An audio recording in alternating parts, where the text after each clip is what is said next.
Bonjour et bienvenue dans le studio OneDef. J'accueille maintenant Luc Breton. Bonjour. Bonjour Charlotte. Directeur du Technocentre et des Orange Fab. Alors votre mission chez Orange, c'est d'accélérer l'écosystème de l'innovation via les startups. Est-ce que vous pouvez pour commencer me citer quelques exemples de succès en 2018 ? Alors effectivement, on essaye d'innover en ne réinventant pas ce qui existe déjà sur le marché. Il existe énormément de choses. Les sociétés qui innovent le plus et qui vont le plus vite, ce sont les startups. Ce sont ces petites sociétés qui prennent beaucoup de risques. Alors en 2018, on est très fiers parce que le réseau des Orange Fab, qui sont ces accélérateurs de start-up qu'on a dans 15 pays du monde, dans 15 villes du monde, on se donne 3 semaines pour identifier parmi les appels à projets que nous menons dans chacune de ces villes les pépites. Et à partir de là, on part pour 3 mois d'accélération et en 12 semaines, on essaye de faire 1 + 1 égale 3. Alors je vais prendre 2 exemples. Un qui me tient particulièrement à cœur puisqu'on a fait une accélération en France autour du mouvement des entrepreneurs féminins, de l'entrepreneuriat féminin, Women Start. Et la société s'appelle Key Infuser. Et Key Infuser est un robot doté d'une intelligence artificielle qui, de manière totalement autonome, est capable de faire des démonstrations sur des smartphones, sur des écrans, avec un petit touch, un petit embout, comme une petite main électronique. Et nous avons mis en œuvre ce produit, ce service, dans 7 pays d'Orange, avec Orange et avec Samsung. Donc c'est un beau contrat réalisé, un bel exemple de ce que l'on peut faire ensemble pour accélérer le business d'Orange, le business de cette start-up et en étant excessivement innovant. Un autre, c'est Global Exam, qui a intégré le bouquet de la télé d'Orange et qui propose des cours pour se familiariser avec les langues étrangères et la traduction. Alors, est-ce que vous pouvez nous expliquer un petit peu plus précisément comment se passe le processus de sélection de ces startups et comment après, concrètement, vous allez les accompagner ? Ce qui est le plus important pour les startups, c'est pas tellement qu'on les emmène se balader, voir des salons, etc. Ça, on le fait aussi parce que ça leur permet de rentrer en contact avec l'écosystème au-delà d'Orange et puis que ce sont des démarches qui coûtent assez cher. Mais ce qui est très important pour une startup, au-delà de la reconnaissance d'être sélectionnée, comme je l'ai expliqué précédemment, c'est de trouver des clients.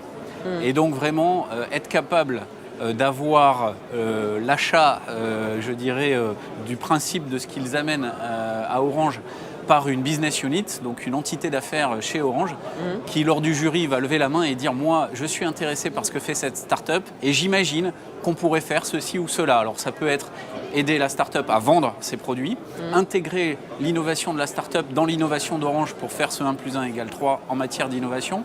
Ça peut être les aider à faire leur sourcing, par exemple en Asie. On sait que par exemple pour faire du hardware, il faut souvent utiliser des usines qui sont en Chine, c'est très compliqué à faire. Ça peut être un support d'ingénierie, de dépôt de propriété intellectuelle. Et donc on voit bien que les synergies sont assez rapides. Mais ce qui compte vraiment, c'est qu'on ait une business unit, donc une entité d'affaires, qui dise moi je veux tenter quelque chose avec cette société. C'est pas juste un rapport intellectuel, c'est quelque chose qui va aller sur le marché et qui va produire du business. Et finalement, du coup, ce partenariat, il se fait et ce soutien, il est plus ou moins sur mesure en fonction des besoins de la start-up. Il est complètement sur mesure, vous avez tout compris, il est complètement sur mesure, il est très adapté à ce que souhaite la start-up, ce dont elle a besoin, mais qui correspond aussi, puisque c'est validé au moment du jury, par un besoin business chez Orange. Et donc on amène idéalement du business dans la catégorie de ce que l'on imagine être la collaboration. Et donc c'est gagnant-gagnant parce que la société accélère. Nous avons une proposition qui est originale sur le marché, qui est beaucoup plus rapide que si nous avions fait les choses par nous-mêmes. Et donc cette collaboration est très fructueuse pour les 2 parties. Et la start-up sort en général grandie avec des références solides et peut derrière, par exemple, aller lever de l'argent ou rentrer en industrialisation en ayant démontré que son produit est capable de toucher un marché avec un premier, comme on dit, un premier scale, c'est-à-dire un premier effet d'échelle. Vous développez également l'inclusion numérique en tant que président d'Orange Solidarité. Dans ce cadre, quelles sont vos actions phares ?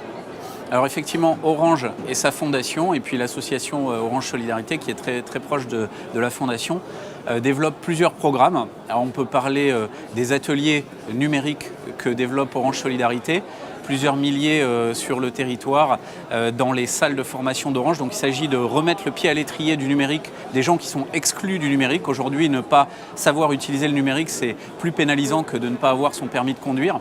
Donc ça, c'est extrêmement important pour tout type de public, des jeunes des quartiers, des personnes en réinsertion, des gens au chômage.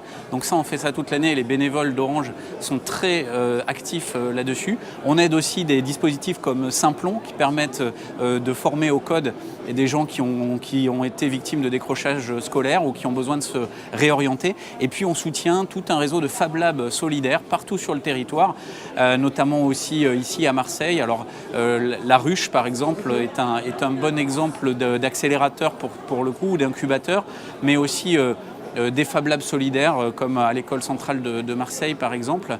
J'ai en tête une scale-up, donc une entreprise d'hypercroissance. C'est ces entreprises qui créent de l'emploi et qui est à la fois capable de se focaliser sur l'impact social qu'elle amène, qui est Enercop, qu'on a aidé avec l'Orange Fab. Donc vous voyez des synergies entre les différents programmes, les Orange Fab et puis les actions de la fondation et de la responsabilité sociale d'entreprise chez Orange pour l'aider justement dans cette démarche d'ultra-croissance à prendre les bons virages, à avoir les bons réflexes. Et nous, on a bâti un programme de scale-up, donc d'aide à cette croissance accélérée.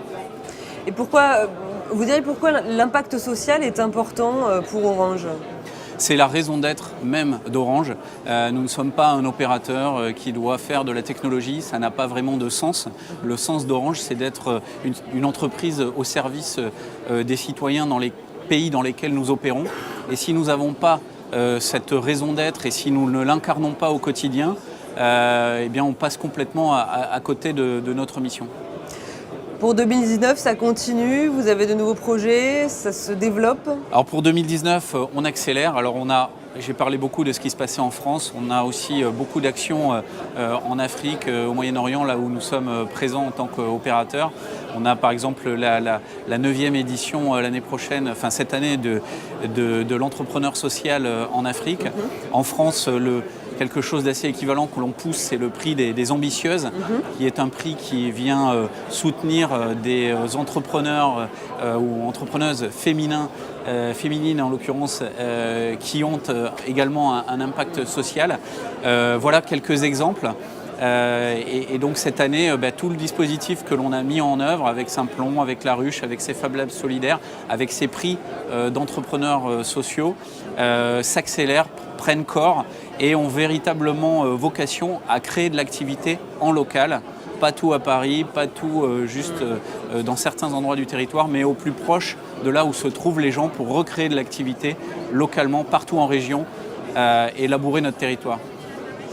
Eh bien, merci beaucoup. Je pense qu'on a fait le tour.